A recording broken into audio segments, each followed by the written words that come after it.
Hello and welcome to Not Fake News. Got a breaking story, going to get straight to it, out of Liberty Writers by Lindsay Bruce. Breaking, President Trump just picked a new national security advisor. This is not a guy you want to mess with. President Trump just picked Lieutenant General H.R. McMaster to be our new national security advisor, and he could not have made a better choice. Lieutenant General McMaster is a combination of warrior, intellectual, and a leader. He was recently recognized by Time magazine as one of the 100 most influential people in the world.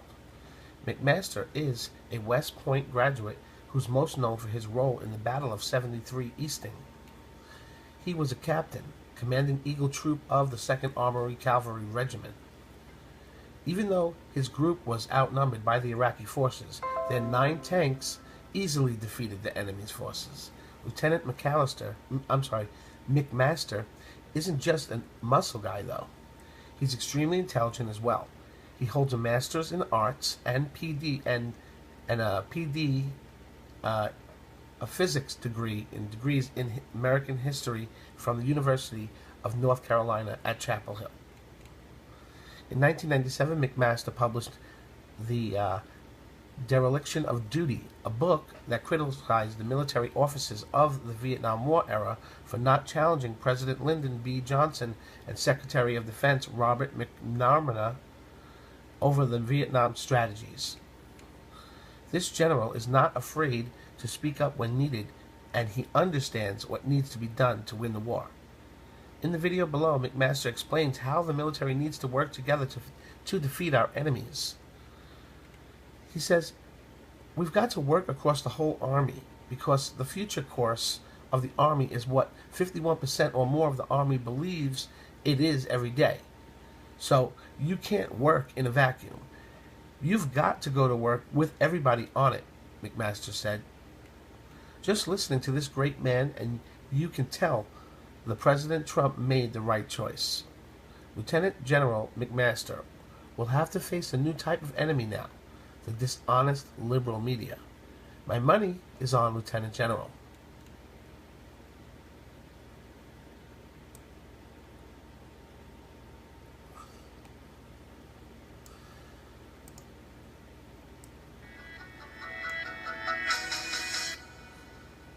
How could we have spent the alleged $2 to $3 billion in Iraq, so-called training Iraqi troops who performed so apparently miserably around Mosul and that general area against ISIS? It's important when you look at security force assistance and building security forces that we understand the political dimension of that problem, right? We have to put the politics at the center of that even. Oftentimes what we'll do is we'll look at building security forces I'm backing it up and making it louder. How could we have spent the alleged $2 to $3 billion in Iraq, so-called training Iraqi troops who performed so apparently miserably around Mosul and that general area against ISIS? It's important when you look at security force assistance and building security forces that we understand the political dimension of that problem, right? We have to put the politics at the center of that even. Oftentimes what we'll do is we'll look at building security forces as a program. Hey, we need to build their capacity. We need to organize, train, and equip them. But what we really need to do is to make sure that they're under proper leadership. Their leadership is representative to the degree that they are legitimate in the eyes of their population, and that they have the degree of motivation and so forth to be able to accomplish the missions they'll be asked to accomplish. So I think in both Afghanistan and in Iraq, we didn't pay enough attention to the political dynamic. For example, in Afghanistan, and we're trying to overcome all of this now in Afghanistan. But in Afghanistan, if you think about the way the military campaign was waged, it was waged really mainly through proxy, forces, through militias, Mujahideen-era militias mainly, and we empowered them with money, with intelligence advisors, and with special forces. And then we collapsed the Taliban regime.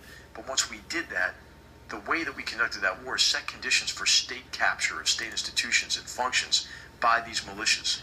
The militias really morphed into criminalized patronage networks that were motivated by a desire to consolidate power in advance of a post-U.S. Afghanistan.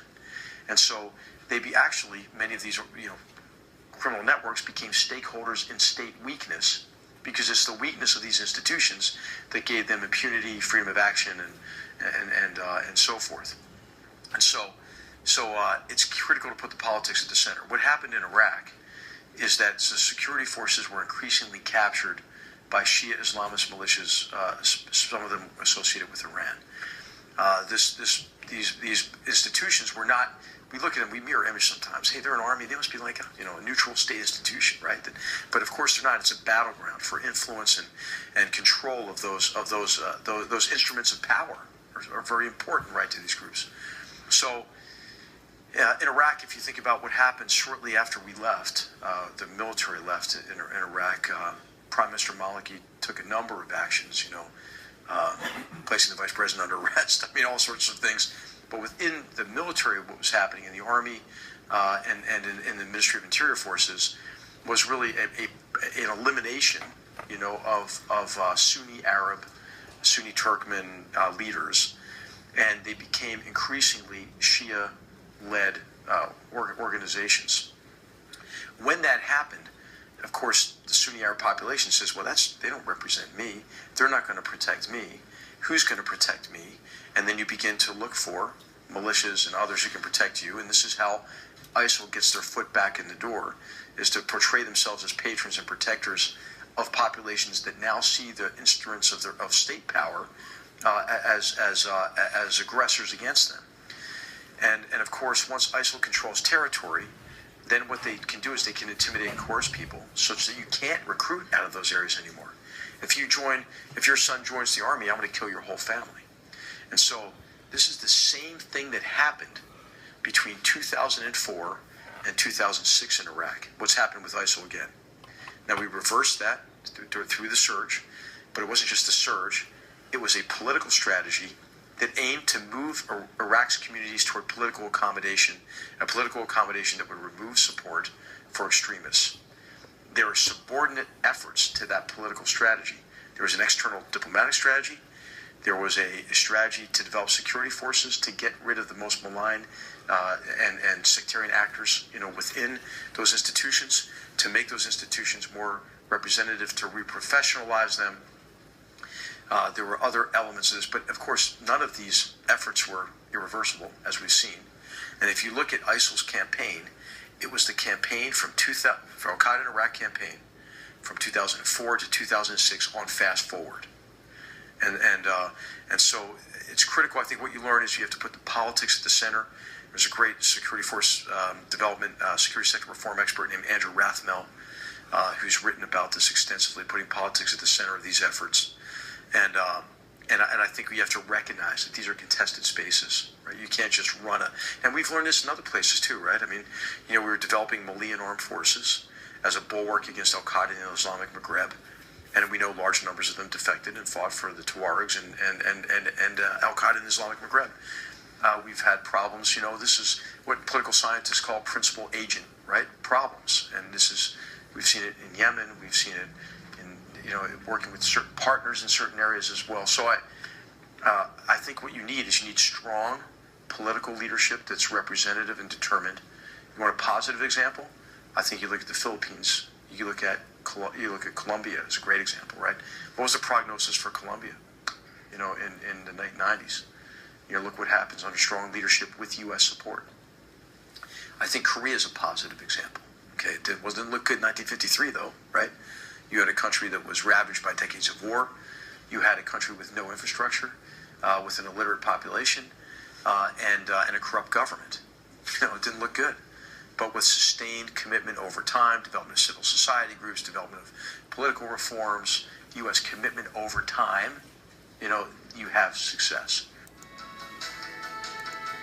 Well,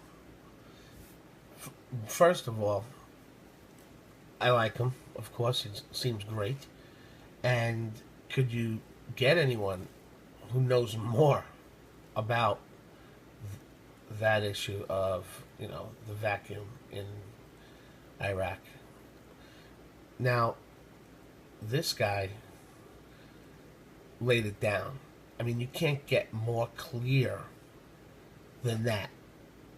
even like Trump would say, a high school student, a dumb high school student can understand that. And you know, who also knows that? The Obama administration. Yep. Obama himself. They knew that. And not only him, but Bush, they knew that. They absolutely knew that. And that's why they did it. Because they did it 7 times before. I mean, our government,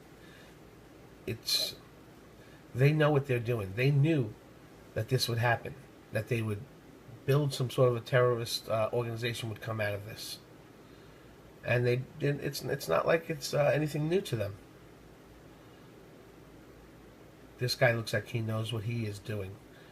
And I am looking very much forward to seeing what he's going to do in the coming months.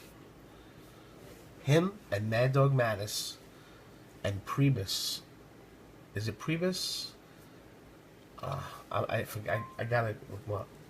Anyway, that's it. Subscribe below if you haven't already subscribed. And if you like what we're doing here at Not Fake News, make sure you hit that like button on the video. It's very important and it means a lot to us. Thank you very much, and I will talk to you in a couple minutes with the next video.